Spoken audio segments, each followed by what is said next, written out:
Merci beaucoup Alain. Effectivement, Finnegan, on est un cabinet de conseil.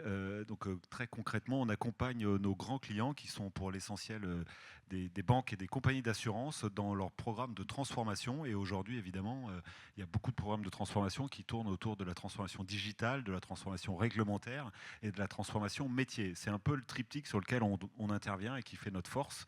On a plusieurs forces, évidemment, hein, mais une de nos forces, c'est ce triptyque, c'est cette capacité à intervenir chez nos clients avec des gens, des experts, des consultants qui maîtrisent à la fois cette transfo digitale, cette transfo réglementaire et qui ont une forte connaissance dans un métier. La banque de détail, l'asset management, l'assurance, la protection sociale.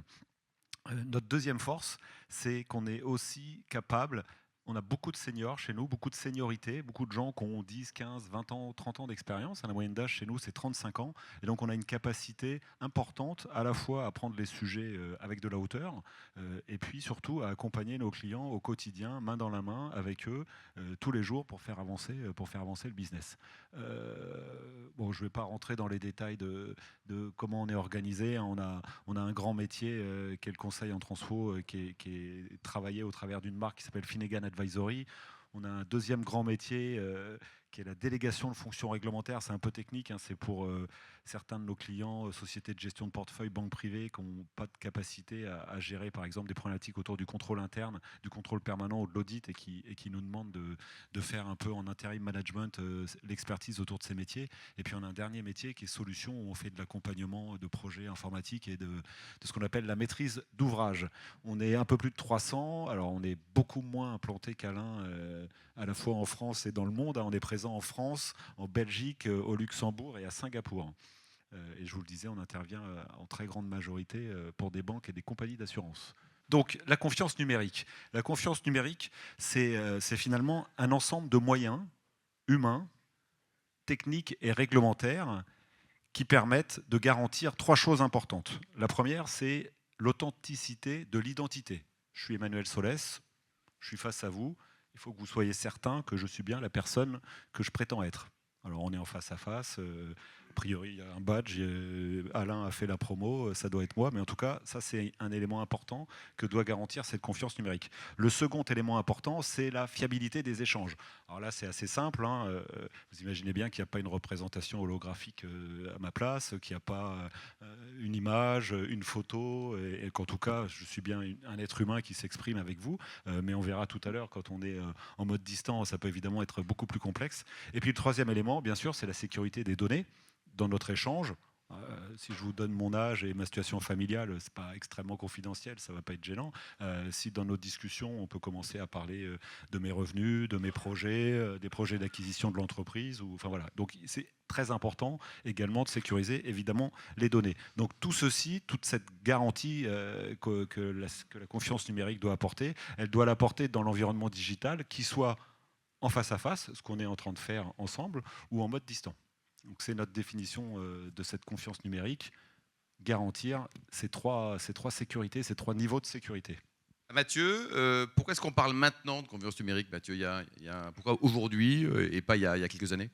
En fait, aujourd'hui, le sujet confiance numérique, il prend de plus en plus d'ampleur parce qu'il y a des nouveaux règlements qui arrivent de l'Europe et qui vont vraiment bouleverser vraiment toute l'utilisation qu'on avait précédemment sur la confiance numérique, y compris de votre côté à titre personnel dans votre quotidien. Pour être sûr de bien comprendre, on aime bien toujours le représenter avec l'escalier qui monte parce que sur ce sujet-là, c'est quand même assez complexe et on entend un petit peu tout et son contraire sur ces aspects-là. Et souvent, il y a un petit peu un mélange des genres entre les différents étages. Donc je vais le lire progressivement en montant les marches de l'escalier. Comme le disait Emmanuel, la première étape, on s'en rend plus forcément compte, mais d'après les réglementations, pour m'assurer que j'ai bien la bonne personne telle qu'elle prétend être en face de moi, j'ai un moyen physique, normalement, c'est de vérifier son titre d'identité et donc d'avoir le titre officiel, donc c'est-à-dire votre passeport ou la carte d'identité en main. C'est ça qui me garantit que c'est un titre officiel et je suis censé vérifier que la personne par rapport à la photo en face de moi, c'est celle qui est prétend être. Je dis on est censé parce que voilà, on l'a tous vécu. Aujourd'hui, effectivement, on fait souvent des scans du titre d'identité, mais ce vrai contrôle, est-ce que c'est bien la bonne personne? Puis en plus, arriver à savoir, surtout si c'est une photo un peu ancienne, que c'est la même personne, bon, c'est un peu une vue de l'esprit. Mais en tout cas, c'est comme ça que c'est codifié dans la réglementation. Et on s'en rend plus forcément compte. La deuxième étape, qui remonte maintenant à il y a quelques années, que vous avez peut-être d'ailleurs expérimenté à titre personnel, pour ouvrir, les premiers qui ont été précurseurs sur ces aspects-là, c'était la partie bancaire pour ouvrir des comptes en ligne. Et donc souvent pour ouvrir des comptes en ligne, juste à la fin du parcours pour ouvrir le compte, on vous demande d'alimenter le compte avec un premier virement.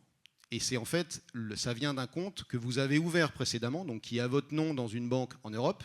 L'idée qui est derrière, c'est de se dire, comme la personne elle est distante, je ne peux pas m'assurer que c'est vraiment elle, donc je vais faire confiance à un tiers, une sorte de délégation. Et je pars du principe que si les fonds arrivent, c'est que c'était effectivement la personne qu'elle prétendait être, et donc du coup, ça alimente le compte.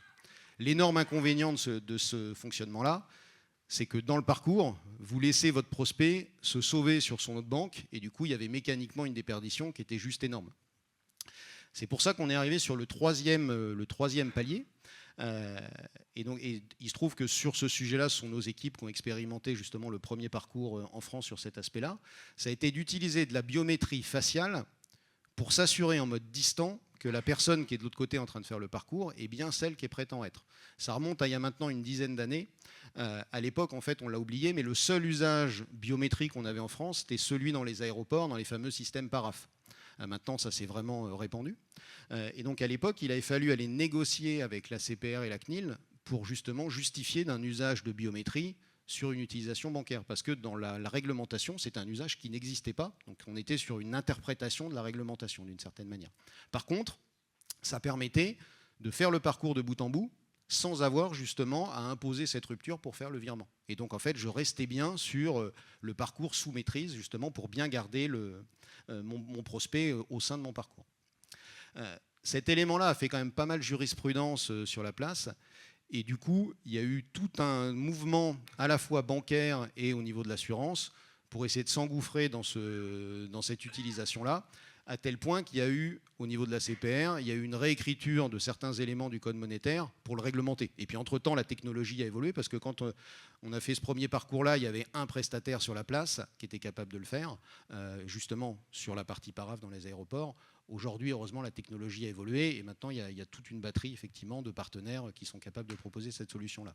Et donc, c'est pour ça que la CPR a voulu encadrer cet aspect-là, en disant, plutôt, vous, établissement financier régulé, de venir me voir, me demander si c'est conforme. Je vais plutôt officiellement certifier certains fournisseurs technologiques. Et à ce moment-là, si vous utilisez un des fournisseurs technologiques, vous êtes nativement conforme avec la réglementation. En termes d'expérience, vous l'avez probablement vu, à titre personnel, parce que ça s'est quand même bien répandu dans les différents usages.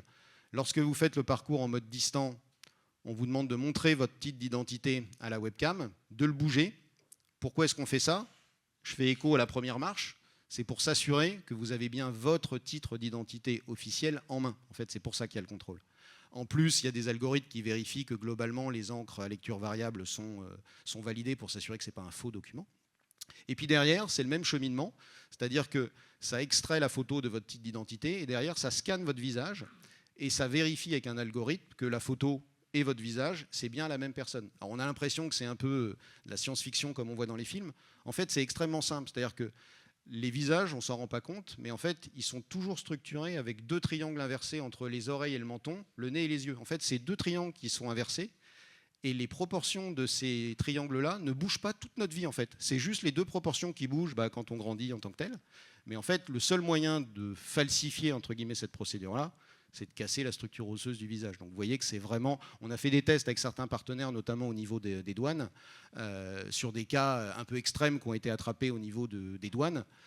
Visuellement, on peut s'assurer que ce n'est pas la même personne, sauf que la structure osseuse derrière, elle ment pas, et on voit bien que c'est la même personne. Donc c'est vraiment extrêmement robuste et extrêmement fiable en termes de contrôle. J'arrive, donc je suis sur la 4e marche, sauf que ce que vous voyez, c'est qu'en faisant ça, à chaque parcours, je suis obligé de me réauthentifier et de refaire toute la chaîne, c'est-à-dire de remontrer mon titre d'identité, refaire le contrôle de mon visage. Voilà, il y a tout le circuit qui est à refaire, qui est quand même un petit peu, on va dire, pénible, et surtout qu'il y a quand même certaines conséquences, parce que ça nécessite d'avoir des téléphones un peu dernière génération, d'être dans des endroits où il y a du réseau. Enfin, voilà, c'est pas forcément toujours utilisable pour le commun des mortels. Et surtout, je dois le rejouer à chaque fois. C'est pour ça qu'est arrivée la 5e étape, qui est la fameuse étape d'identité numérique dont on entend parler. Et souvent, d'ailleurs, il y a confusion avec les tâches dont je viens de vous parler. En fait, l'identité numérique, c'est quoi? en termes de création de mon identité numérique, il faut le voir exactement comme quand vous allez à la préfecture ou à la mairie pour faire fabriquer votre carte d'identité ou votre passeport. Vous avez toute une procédure, et à ce moment-là, on vous délivre un titre, et après, il suffit que vous présentiez votre titre pour garantir que c'est bien vous. L'identité numérique, c'est la même chose, mais dans le monde complètement dématérialisé. C'est-à-dire qu'une fois, vous faites le parcours que je viens de vous décrire, avec le contrôle biométrique, présentez votre titre d'identité, et à ce moment-là, ça installe sur votre téléphone, sur une application dédiée, une identité numérique. Donc vous l'avez probablement peut-être expérimenté certains d'entre vous. Vous avez celui de la Poste, vous avez celui de It's Me. Voilà, il y a 4-5 prestataires aujourd'hui qui sont officiellement certifiés. Et d'ailleurs, vous pouvez en avoir plusieurs. C'est-à-dire que vous pouvez avoir plusieurs identités numériques chez ces différents partenaires. Ça ne pose pas de souci. Et derrière, si je fais le même parallèle avec les parcours pour ouvrir un compte bancaire, là où dans les étages précédents, je suis obligé de refaire tout le cycle, dès que j'ai mon identité numérique, il suffit que je saisisse mon numéro de téléphone, ça réveille sur mon application d'identité numérique pour qu'elle se déverrouille. En fait, j'ai un contrôle biométrique pour m'assurer que c'est bien moi, quelqu'un n'utilise pas mon téléphone, plus un code qui a été saisi au départ. Et à ce moment-là, ça envoie dans le parcours directement mon identité, avec en plus des attributs beaucoup plus clairs sur mon nom, mon prénom, ma date de naissance, etc. Voilà. Donc cet aspect-là d'identité numérique, il est vraiment rentré dans les usages et il s'est accéléré ces dernières années pour différentes raisons. Vous l'avez probablement suivi avec tous les sujets de fraude qu'il y a eu sur le compte formation. L'État a imposé l'utilisation de l'identité numérique pour accéder à votre compte formation. Du coup, mécaniquement, ça a provoqué l'enrôlement de toute une partie de la population. Et il y a un peu plus d'1 an et demi, 2 ans, pareil, ils ont sorti mon appli santé. Qui dit appli santé dit données sensibles. Donc même principe, il y a eu toute une vague d'enrôlement complémentaire qui fait qu'aujourd'hui, on va dire, on a un nombre suffisant de citoyens français qui disposent d'une identité numérique pour qu'on puisse les utiliser. Et on arrive au dernier étage, c'est les fameux wallets. Vous avez probablement entendu parler des wallets, et c'est là où souvent il y a un mélange sur la nature de ce que sont les wallets. Le wallet, déjà, c'est codifié au niveau européen. En fait, il y a eu un constat au niveau de l'Europe pour dire, globalement, et ce n'est pas spécifique en France, il y a une adoption qui est quand même relativement lente de justement tous ces sujets d'identification numérique. Donc il y a eu un nouveau texte qui a été posé qui oblige les États européens d'ici 2027 à fournir à l'intégralité de leurs citoyens un wallet. Donc c'est-à-dire en novembre 27, vous aurez tous la possibilité d'avoir un wallet. Le wallet, c'est quoi? C'est comme le wallet que vous avez dans votre téléphone, dans lequel vous mettez probablement votre billet de train, etc. Sauf que c'est un wallet étatique dans lequel vous allez positionner votre identité numérique, pas une autre, celle dont je viens de vous parler, c'est juste qu'elle est dans le wallet. Et surtout, c'est là où il y a le plus gros changement, vous allez avoir la possibilité de rajouter plein d'informations qui vous concernent. Votre adresse, vos revenus, voilà, toutes les infos personnelles dont vous disposez, et qui fait que lorsqu'on va vous demander votre identité, vos revenus, votre adresse pour des dossiers de financement par exemple, et Sébastien va vous décrire un parcours concret en cours de fabrication, juste avec l'utilisation du wallet, il va suffire, pareil, même principe, on va vous présenter un QR code, derrière vous allez scanner le QR code et automatiquement ça va transmettre votre identité et vos revenus. L'énorme impact, et c'est souvent là où justement il y a une petite incompréhension sur cet usage-là, c'est que, et c'est d'ailleurs comme ça que je vous le présente là, il y a un côté très parcours, très utilisation un peu digitale. L'énorme impact, en fait, il est assez caché, c'est que comme on ne va faire transiter que des données, votre nom, votre prénom, votre adresse, etc., qui seront certifiés, le corollaire qui a été écrit dans le texte, c'est que l'entreprise a l'interdiction de demander en contrepartie le justificatif papier. Donc ça veut dire que là aujourd'hui, dans tous les processus de toutes les entreprises, il y a des contrôles réglementaires de conformité sur la présence du justificatif de domicile, du justificatif de revenu. À partir de novembre 27, il y a des clients qui seront conformes au regard de la réglementation et pour lesquels on n'aura plus le droit de demander ces informations-là. En tout cas, ces documents-là. Je passe la main à Sébastien qui va vous présenter 2 cas d'usage concrets sur 2 cas qui sont aujourd'hui les cas sur lesquels on a beaucoup plus de sollicitations avec nos clients. Allez, on commence par financer l'automobile, puis après on va continuer en payant. Exactement. Oui, parce que, donc en effet, vous allez voir qu'on va avoir une adoption très massive, comme le disait Mathieu, de ces éléments-là grâce à cette obligation d'acceptation. Donc vous aurez vos wallets dans vos mains à partir de 2026 et 2027, cette obligation d'acceptation. concrètement, comment ça marche cette histoire et qu'est-ce que ça va donner pour tout le monde en fait. Hein. Donc, on a choisi le parcours de financement automobile pour quelques raisons quand même. Ça me fait toujours plaisir d'en parler, donc je prends 2 secondes pour le faire. Tu roules en quoi, par exemple? Tu roules en quoi, toi, Sébastien? Alors non, je suis pas un bon cas d'usage. Je roule en Ford Focus de 2001, c'est pas terrible. Bon, c'est pas mal, toi. Et toi, Mathieu, tu roules en quoi? Il faudrait que j'en change. Mathieu, tu roules en quoi? Mini électrique. Et toi, Manuel? Mini hybride, quoi. Je suis Bon, pas à très la bien. mode. Allez, on continue sur Ford. Alors pourquoi c'est intéressant ce parcours de financement automobile? Déjà parce que il est très complet. On a plein de justificatifs à donner quand on fait un financement. Il est compliqué. C'est le pain point principal quand on va faire son dossier de financement en tant que personne dans sa concession. En plus, c'est un sujet qui peut être un peu touchy, hein, d'aller donner toute sa vie sur papier à son concessionnaire qu'on ne connaît pas. Donc il y a ce côté un peu confidentialité qui n'est pas très agréable. C'est un vrai enjeu business. C'est un vrai enjeu business parce que le modèle de distribution du crédit et du financement automobile, il passe aussi par des concessionnaires. Et globalement, si votre parcours de financement en tant que banque, il n'est pas parfaitement fluide et facile et efficace, eh ben, le concessionnaire, il va tout simplement envoyer le dossier de financement à la banque concurrente, quoi. Et donc c'est très facile de c'est pas assez bien ce que vous faites, c'est pas assez rapide, j'ai pas de réponse tout de suite, je vais envoyer le dossier chez CTLM, quoi, en gros.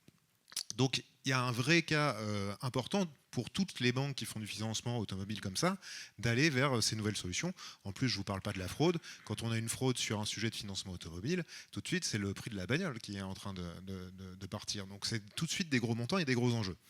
Donc ces sociétés-là innovent plus peut-être que d'autres sur la thématique de la confiance numérique. Donc comment ça va se passer concrètement dans un cas comme ça? Il y a 2 orientations que Mathieu a évoquées. Il y a l'orientation où je vais aller vers des sources de confiance. Donc c'est l'orientation open data. Je ne vais pas vous demander votre justificatif à vous. Je vais demander directement à la source où est-ce que vous habitez. Je ne vais pas vous le demander à vous, je vais le demander à EDF, globalement, avec votre accord. Ça, c'est l'open data qu'on va voir tout de suite. Et puis juste après, il y a l'orientation wallet. Alors dans l'open data, ce que ça peut donner, c'est ça. Donc je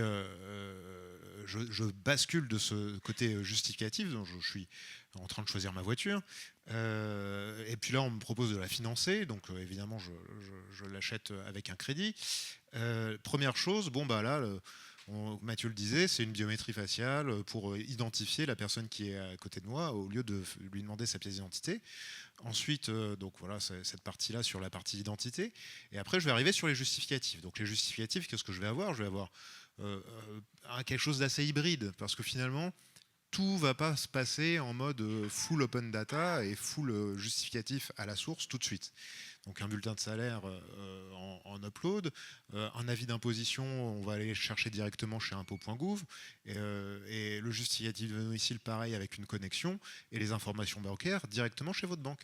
Donc voilà, le justificatif de paye, je vais l'uploader, par exemple, sur mon téléphone. La source de confiance de l'avis d'impôt, voilà, je me connecte à impôt.gouv. Là, vous allez vous donner à la banque, enfin pas à la banque, mais à l'intermédiaire, vos logins de impôt.gouv pour que virtuellement ça aille chercher ces informations-là chez impôt.gouv. Pareil pour le justificatif de domicile, EDF. Pareil, on saisit ces logins d'EDF et ça va directement chercher ces informations-là. Et enfin, pour la partie bancaire et les informations de votre compte et vos revenus en complément du bulletin de paye qu'on voyait tout à l'heure, directement chez votre banque. Et puis à la fin, sur tout ça, on peut avoir une réponse immédiate sur l'octroi du financement, parce que c'est des informations qui sont fiables, récupérées directement à la source, où il n'y a pas besoin de contrôle dessus. Donc là, il y a un vrai enjeu sur ce qu'on appelle le time to yes, le temps qu'on vous donne à l'octroi pour vous dire OK, on vous finance, qui est résolu grâce à ça en partie. Alors c'est peut-être pas beaucoup plus simple que d'aller donner sa liasse de justificatif papier à votre concessionnaire en face à face, mais il y a ce côté où j'ai la réponse immédiate et fiable. Et ça répond. Et après, j'ai plus qu'à signer. Là où je voulais vous parler de la deuxième orientation, c'est si on est en mode wallet, donc c'est les 2 grandes évolutions de la confiance numérique, les données à la source et les données dans le wallet que évoquait Mathieu sur votre téléphone.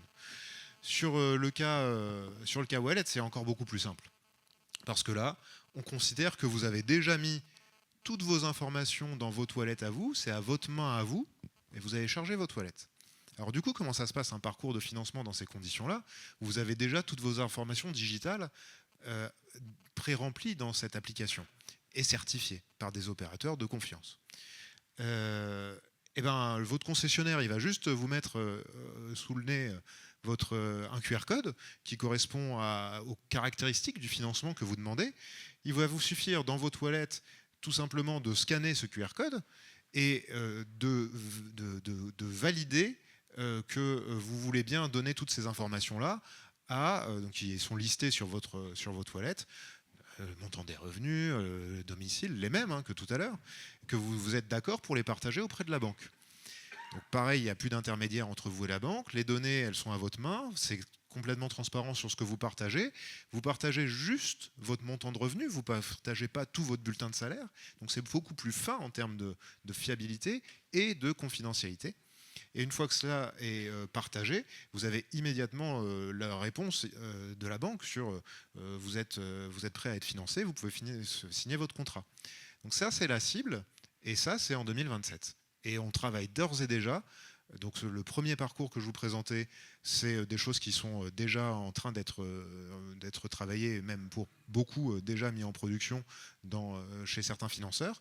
Et ce deuxième sujet-là, avec les wallets, parce qu'il y a des gros enjeux business, on fait des prototypes dès à présent avec un certain nombre de financeurs sur cette thématique-là, alors que les wallets ne sont pas encore tamponnés, mais déjà en expérimentation.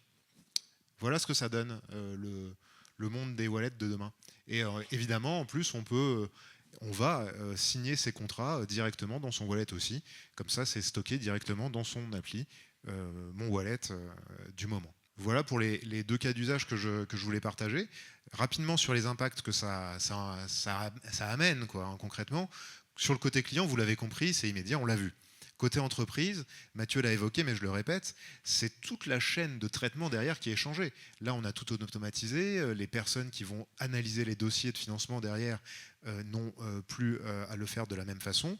Et puis pour tous les processus techniques de la banque, vous n'avez plus de PDF, vous n'avez plus de documents dans les chaînes de traitement. Vous avez des attributs, vous avez des éléments techniques, vous avez juste la donnée pure. Donc ça change tout dans les banques. Qu'on vient de voir. Les industriels, ça amène deux choses pour elles. Les gens qui vont produire ces wallets, qui vont produire cet écosystème de confiance, ils vont migrer massivement sur ce marché des attributs, la monétisation de juste pas le PDF, mais le nom, le prénom, le revenu. Donc il y a toute cette partie-là qui est en train d'évoluer massivement sur le marché des attributs et sur la gestion multimodale de toutes ces façons de partager de l'information. On a vu qu'il y en avait plein et qu'elles vont coexister. En fait, vraiment, pour arriver à bien comprendre, le wallet, il faut vraiment le voir comme votre portefeuille dans lequel vous avez votre pièce d'identité et souvent la petite pochette qu'on a tous chez nous avec notre dernier justificatif de domicile, etc. Le wallet, c'est vraiment ça. Donc c'est là où ça va remplacer complètement les usages qu'on avait aujourd'hui. Et à nouveau, j'insiste, c'est ce que disait Sébastien, et c'est ce qu'on est en train de faire pour beaucoup de clients, c'est que les impacts dans le fonctionnement du cœur des entreprises, il est juste énorme parce qu'aujourd'hui, tout le fonctionnement des entreprises repose sur des documents d'identité, des documents de domicile, de revenus. Demain, en fait, tous ces éléments-là, on n'aura plus le droit de les demander. Et la problématique, c'est que toute la population ne va pas s'équiper de son wallet en novembre 27. C'est-à-dire qu'on est parti pour 10, 15 ans, voire 20 ans. Il suffit juste de regarder aujourd'hui qui est équipé de la dernière carte d'identité avec la puce. Bon, c'est une part importante de la population, mais qui n'est pas suffisante pour considérer que c'est l'usage principal. Et donc, ça veut dire que le fonctionnement sur les marches de l'escalier que je vous montrais tout à l'heure, en fait, les entreprises vont être obligées de fonctionner avec toutes les marches. C'est-à-dire continuer en physique avec les documents, de la biométrie ponctuelle, du PVID, donc l'étape codifiée, une identité numérique mais qui n'est pas dans le wallet, et puis le wallet. Et donc, si cet aspect-là, il n'est pas géré de manière un peu maligne d'un point de vue mesure d'impact sur les fonctionnements cœur des entreprises, rapidement, ça pourrait coûter des montants assez significatifs parce que, de toute façon, on va être obligé d'y aller en marche forcée, puisque novembre 27, ça devient obligatoire. Allez. Et point important, c'est l'utilisateur qui choisit. C'est-à-dire que ce n'est pas l'établissement qui décide je fais pas. C'est vous, au titre du site de citoyen, qui un jour vous allez peut-être demander, comme le disait Sébastien, un financement au wallet. Le lendemain, vous allez peut-être demander le même financement en mode document papier. Et c'est vous qui choisissez. C'est comme ça que c'est codifié dans la réglementation. 2027, c'est demain. Quoi. Novembre 27, c'est demain. Vu les impacts, c'est demain.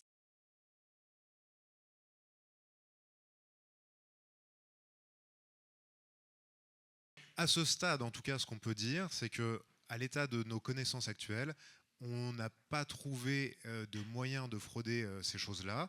C'est pas qu'ils ne sont pas mis en place, c'est que juste on n'imagine pas ce que peut être la fraude sur quelque chose d'aussi sécurisé que ça. Et donc, ce que ça veut dire aussi sur la fraude, c'est que sur toute la partie documentaire qui est très facile à frauder, il suffit de voler le document d'une façon ou d'une autre, par un peu d'ingénierie sociale ou que sais-je, et après éventuellement de le blancoter, de le photoshopper, c'est des choses qui sont très accessibles. Pour aller attaquer ce genre de choses, ça ne va pas être le même type de fraudeur. Ça va être des fraudeurs qui vont être des génies de l'informatique, qui vont trouver des choses incroyables pour aller attaquer ça. Et donc la fraude, elle va quand même se concentrer pour aller attaquer ce genre de système sur une typologie qui est très ciblée. Il n'y aura pas de la fraude de masse. Ce sera peut-être des grandes fraudes, mais sur très peu d'acteurs. Et enfin, ce que ça veut dire aussi, c'est que la fraude qui va subsister, je dirais la fraude classique, celle qu'on peut faire monsieur tout le monde, elle va se concentrer sur les gens qui n'utiliseront pas ces sujets-là et qui vont continuer à utiliser les documents, puisqu'on a dit que ça allait continuer à exister, les documents. Donc on va concentrer la fraude sur les documents, et ce qui est prévisible, c'est que tous les process, les établissements et autres qui vont utiliser ce genre d'informations, qui nécessitent de la collecte d'informations, vont devoir renforcer encore plus leur contrôle sur leur parcours historique, parce que de facto, c'est là qu'il y aura la fraude. Mathieu ? Effectivement, je rejoins Sébastien, c'est qu'on est assez convaincu que ça va être drivé par l'usage. C'est-à-dire que typiquement, le cas que vous décrivez demain, on va dire en mode wallet, pour effectivement signer le bail de location, j'aurais scanné mon QR code, j'aurais vu sur mon wallet le fait qu'on me demandait mon nom, mon prénom, blablabla, etc. Et en fait, c'est enregistré dans mon wallet que tel jour, à telle heure, j'ai fourni telle information au bailleur X. Donc c'est-à-dire que même si on se projette, ce qui est quand même effectivement peu probable, en tout cas dans les premières années, qu'on arrive à frauder ces aspects-là, si les données réapparaissent, j'ai tout l'historique dans mon wallet de qu'est-ce que j'ai donné à qui, quand. Là où aujourd'hui, on est incapable de se souvenir à qui j'ai envoyé un scan de mon titre d'identité, de mon passeport. Ça circule sur Internet joyeusement, on est incapable de savoir d'où ça vient. Là, effectivement, vous avez la chance que tout était centralisé, donc ça permet d'avoir le faisceau. Et donc c'est pour ça que... Et ça fait écho à ce que je montrais tout à l'heure dans l'escalier, c'est que vous voyez qu'en fait la CPR a réglementé ces usages-là en mode distant, mais la réalité, c'est que notamment sur la partie bancaire et assurantielle, le plus gros des fraudes se fait en face à face, parce qu'il n'y a rien de plus facile que de frauder des documents papier. Donc on se fait peur parce que c'est du distant, mais le gros de la fraude, il est en face à face, et effectivement, c'est le point de Sébastien, avec le renfort de ces solutions-là, les fraudeurs, ils vont aller là où c'est le plus facile. Où c'est le plus facile, c'est là où il y a des documents. Je pense qu'il faut qu'on fasse faut pas se faire peur à se faire peur. Il faut qu'on fasse le parallèle avec ce qui existe aujourd'hui dans les paiements. Ça a été un peu dit. Aujourd'hui, Visa et Mastercard processent des millions, milliards de transactions, et finalement la fraude sur les cartes bancaires, à l'échelle, elle est extrêmement faible. Et la vraie fraude, elle est sur les chèques, elle est sur les faux billets, elle est sur ces sujets de papier. Sur les sujets finalement numériques, oui. Il y a très très très peu en pourcentage. Après, quand ça vous arrive, c'est une galère. Qui a eu un problème avec une carte de crédit ici ? Voilà, vous voyez, c'est quand même pas... Il n'y a pas tout le monde qui lève la main. Et 9 fois sur 10, ils sont je timides, les ne autres. vais pas vous reposer la deuxième question, mais 9 fois sur 10, c'est la banque qui prend en charge, et vous n'avez pas de sujet. Donc, je veux dire, aujourd'hui, la numérisation de l'économie et de notre société, elle est assez rassurante. Alors effectivement, il y a toujours le cas extrême. J'ai mis toute ma vie dans mon wallet, on me vole mon wallet et on recrée un Mathieu Poitrimol qui va faire... Enfin, oui, mais finalement, ça arrive très très très très très peu. Et en tout cas, beaucoup moins que votre agent immobilier, parce qu'ils sont des milliers, qu'on ne peut pas les contrôler, et que là, c'est facile, volontairement ou pas d'ailleurs, de laisser le dossier traîner. Vous allez sur Internet, vous achetez des dossiers pour faire de la location, comme ça. Quelques centaines d'euros, vous avez les derniers bulletins de salaire, tout ça, ça existe. le wallet va quand même sacrément sécuriser, une fois de plus, tout comme Mastercard, Visa le font sur les Heureusement paiements. que tu es là, Emmanuel. hein. Et juste pour bien préciser, hein, tout le monde ne peut pas créer son propre wallet au fond de son garage. C'est-à-dire que c'est quelque chose qui va vraiment être codifié. Et donc, ça va s'appuyer sur des partenaires de confiance, donc des partenaires technologiques, qui seront officiellement certifiés au regard de la réglementation. Et donc, en fait, c'est aussi ça un peu la courbe de rappel pour s'assurer qu'effectivement, on respecte bien tel que ça a été prévu dans le texte au niveau européen et que ça se traduit bien technologiquement avec les niveaux de sécurité.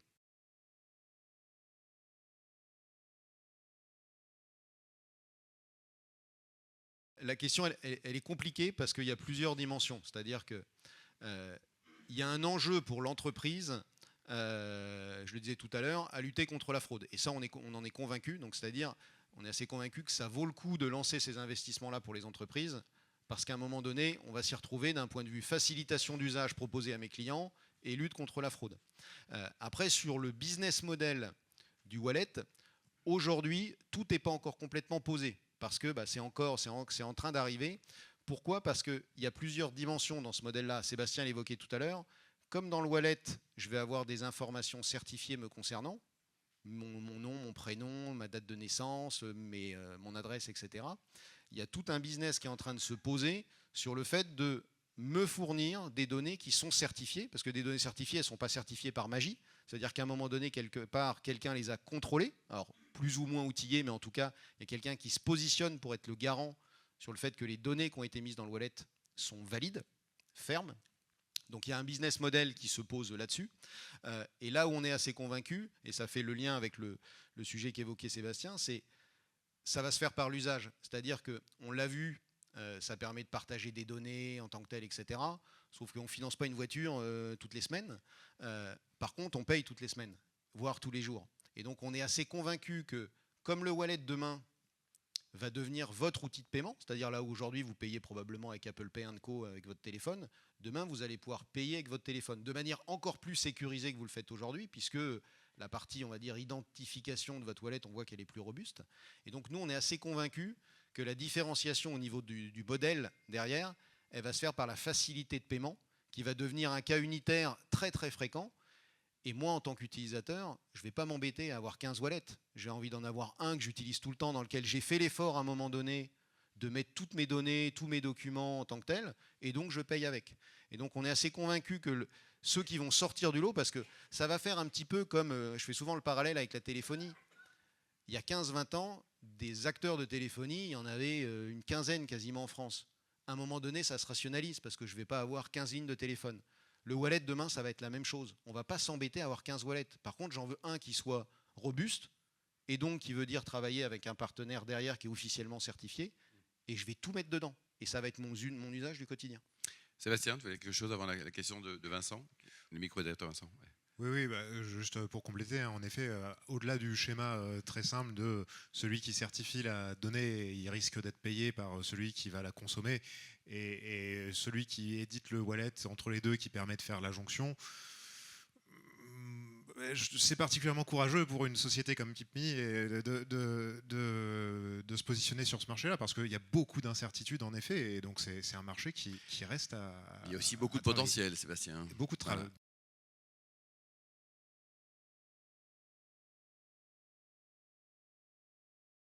En fait, c'est ce que disait Sébastien. Je pense qu'on ne peut pas prétendre qu'il y aura zéro fraude. Par contre, on sait d'ores et déjà qu'on est sur des niveaux de contrôle faciaux qui n'ont rien à voir avec l'iPhone. Je vais vous donner une anecdote personnelle. Ma fille ressemble à ma femme. Ma fille déverrouille l'iPhone de ma femme au niveau du contrôle du visage. Pourquoi ? Parce que l'algorithme de contrôle biométrique qui est dans l'iPhone, il est assez permissif, notamment au moment du Covid, ils ont même monté un peu les permissions pour que ça puisse fonctionner avec un masque. Donc on voit bien que le niveau de contrôle, toujours penser aux fameux 3 triangles que j'évoquais tout à l'heure, avec un masque, comment j'arrive à voir où est le bas du menton. Les algorithmes dont on parle là ne sont pas des algorithmes qui vont tourner sur votre téléphone, ce sont des algorithmes qui vont tourner chez le partenaire qui met à disposition le wallet. Donc on est sur des contrôles quasi équivalent à ce que j'évoquais tout à l'heure dans les systèmes à la douane, dans les aéroports. On est vraiment sur un niveau de contrôle extrêmement élevé. Alors par contre, dans le cas d'usage qu'on évoquait tout à l'heure, si c'est bien vous, à ce moment-là, ça va se dérouiller. C'est aussi pour ça que dans la mécanique, il y a un code plus le visage. Donc par contre, si effectivement votre fils il a et votre code et vous pendant que vous dormez, bah là le wallet il va s'ouvrir, ça c'est sûr. Je pense qu'on peut aussi. 9,90, hein, c'est. Et c'est peut-être un élément de réponse aussi. Parce Mais que toi, t'as pas d'enfant, Sébastien, t'as les enfants? j'ai pas d'enfant. Bah voilà. Non, mais par contre, il y a peut-être un élément de réponse aussi. C'est un tout petit chouï technique, mais juste de se dire que dans le wallet, dans le texte, il dit quelque chose de très intéressant. Le texte, il permet d'avoir plusieurs niveaux de contrôle et plusieurs niveaux de sécurité. Donc il y a le cas d'usage un peu commun là dont on est en train de parler, où oui, on ne sait pas trop sur la biométrie et sur le code. Bon, le wallet, il doit, par le texte, permettre de traiter ce qu'on appelle dans la réglementation le niveau élevé de vérification d'identité, d'identification. Et ça, ce niveau élevé, il induit de lire un élément cryptographique, physique, sur un support quelconque. Concrètement, ce que ça veut dire, c'est d'aller lire avec son téléphone et son TAP NFC sa pièce d'identité. Bon, ça ne marchera pas mieux pour les enfants, hein, mais pour certains usages, typiquement les scrutins nationaux, on imagine qu'on devrait arriver à l'usage de ce wallet dans certains cas, devront être utilisés pour valider cet acte, non seulement la biométrie, le code, et la lecture d'une puce NFC qui est sur votre carte d'identité à vous. Bon, là, on arrive à des niveaux, on est confiant quand même sur la fraude. Hein. Voilà. Mais ces usages-là, je vous rassure, enfin, tels que ça commence à se dégager, notamment au niveau des discussions avec le gouvernement, ces usages-là de dits élevés vont être réservés à des usages extrêmement précis. Le vote, les actes notariés. Ouais.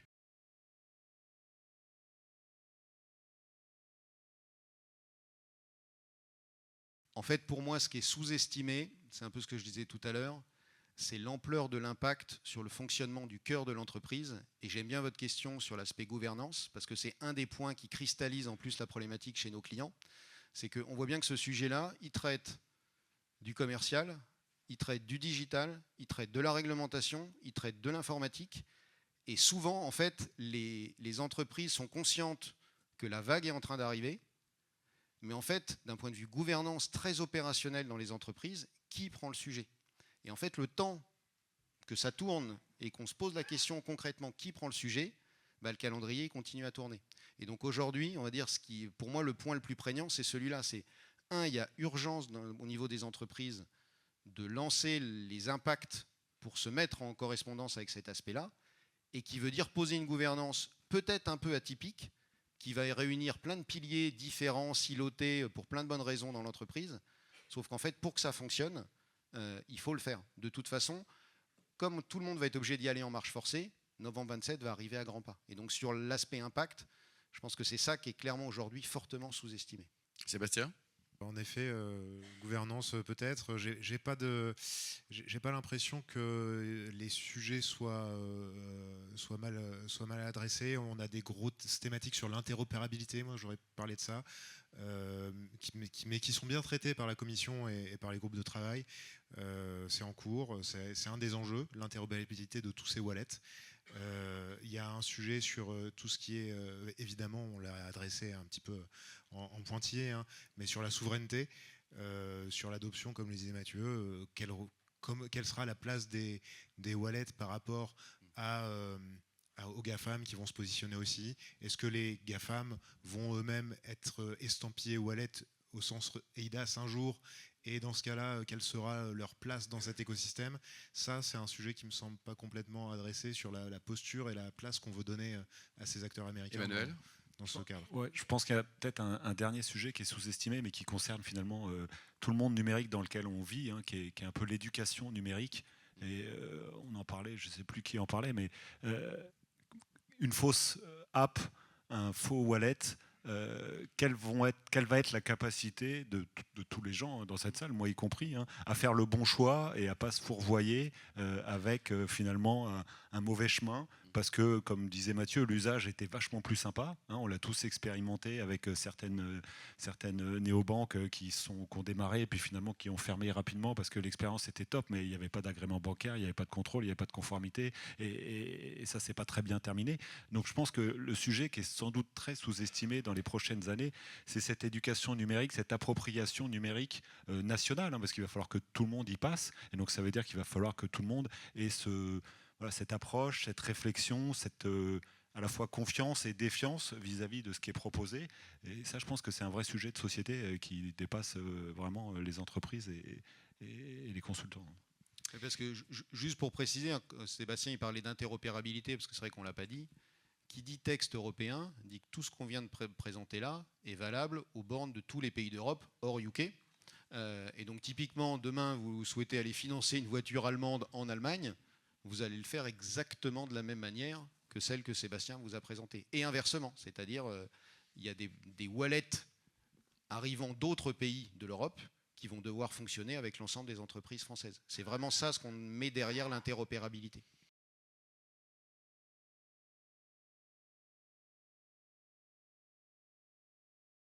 Effectivement, et on a déjà des cas d'usage, alors je ne vais pas les citer, mais on travaille avec une société d'intérim qui, en fait, pour des raisons de fraude, ou concrètement, le matin, ce n'était pas forcément la bonne personne physique qui se présentait sur le chantier, donc je vous laisse imaginer. Et donc, en fait, ce qu'a fait cette société d'intérim, c'est que l'ensemble de ses salariés, ils leur ont imposé un wallet, qui est un wallet custom, donc qui n'est pas officiellement régulé, mais c'est le wallet tel qu'on vient de le présenter là. Et du coup, le client final, le matin, il présente le QR code, et le salarié qui se présente, il doit flasher le QR code, et ça doit ou déverrouiller son wallet avec son téléphone. Donc en fait, on voit que là, on n'est pas sur un usage régulier, on est sur de l'usage pur. Et aujourd'hui, il y a déjà effectivement, c'est vrai qu'on a un prisme très financier, mais on a déjà de ces usages-là qui ne sont pas régulés, mais qui vont probablement accélérer un peu la mécanique, parce que le besoin est là. On a un autre cas, alors même si c'est semi-régulé avec les assureurs. Aujourd'hui, on travaille sur un dossier, vous savez probablement que, on va dire, entre les assureurs, il y a des consortiums avec les constats dématérialisés lorsque vous avez un sinistre auto, qui en fait, ils se sont mis tous ensemble pour faciliter un peu le traitement, quelle que soit votre société d'assurance. Et il y a une intuition sur le fait qu'il y a beaucoup de fraude identitaire lors de l'accident. C'est-à-dire que ce n'est pas la bonne personne qui était au volant et celle qui prétend être par rapport au titre du contrat. Et donc l'idée, ça va être, sur le constat dématérialisé, de mettre des QR codes croisés. C'est-à-dire on a un accident tous les deux, je vais flasher votre QR code. Pour se déverrouiller, ça doit être vous, inversement. Et donc derrière, la promesse que vont faire les assureurs, ça veut dire si vous vous engagez à utiliser de manière symétrique justement cette mécanique-là, on va vous rembourser plus vite avec des primes, etc. Parce que le ROI se fait sur la fraude. Et donc c'est pour ça qu'il y a tout un paquet d'usages qui vont s'imposer bien avant l'aspect réglementaire. Ça, j'en suis assez convaincu. Et à un moment donné, les deux mondes vont se rabouter, puisque de toute façon, le wallet, au bout du bout, ce qu'on disait tout à l'heure, j'en aurai qu'un. Donc, mais on va voir arriver des wallets. Par contre, c'était le point d'Emmanuel, il faut être hyper vigilant sur la nature du wallet, qui est derrière, parce que tant que ce n'est pas réglementé, voilà, il faut y aller en connaissance de cause.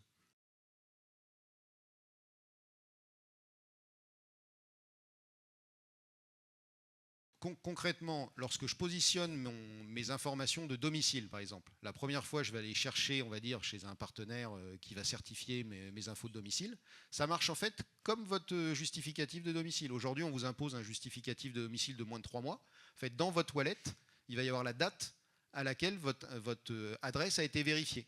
Et donc, régulièrement, en fait, ça va vous demander de le réactualiser pour revalider votre adresse. Alors, ça ne va pas vous le demander tous les 3 mois, je vous rassure. Par contre, lorsque vous allez utiliser votre wallet et que vous allez devoir présenter votre adresse, si elle n'est pas valide, à ce moment-là, votre wallet va dire « Hop, attention, est-ce que tu es d'accord pour que j'aille réactualiser de manière certifiée ton adresse ?» Un peu comme on le fait aujourd'hui, quand on nous demande notre adresse, je vais chercher mon dernier justificatif de domicile de moins de 3 mois. En fait, c'est exactement la même chose. Et c'est pour ça que, pour comprendre le mécanisme, à chaque fois, faites le parallèle avec le monde physique. Et en fait, on voit mécaniquement comment ça fonctionne.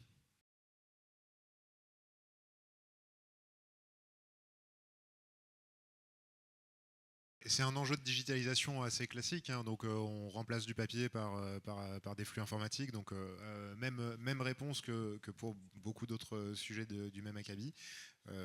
J'imagine que ça s'équilibre. Il y a une différence par rapport, si on revient sur les petits étages de l'escalier que je vous montrais tout à l'heure, il y a une vraie différence entre la consommation sur le wallet et le cas où je dois refaire toute la chaîne à chaque fois sur le contrôle biométrique, le scan de ma pièce, etc. Donc oui, il y a une vraie différence entre les deux. Pour autant, même derrière le wallet, bah oui, à un moment donné, il y a des machines qui tournent et de la CPU qui tourne sur des serveurs, ça c'est sûr.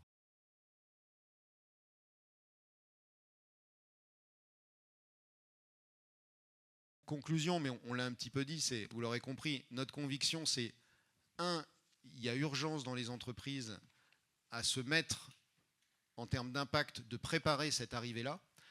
Donc ça, c'est le premier sujet, alors qui peut être un peu négatif, parce qu'en fait, on voit que ça va demander beaucoup de travail, mais il faut le démarrer maintenant.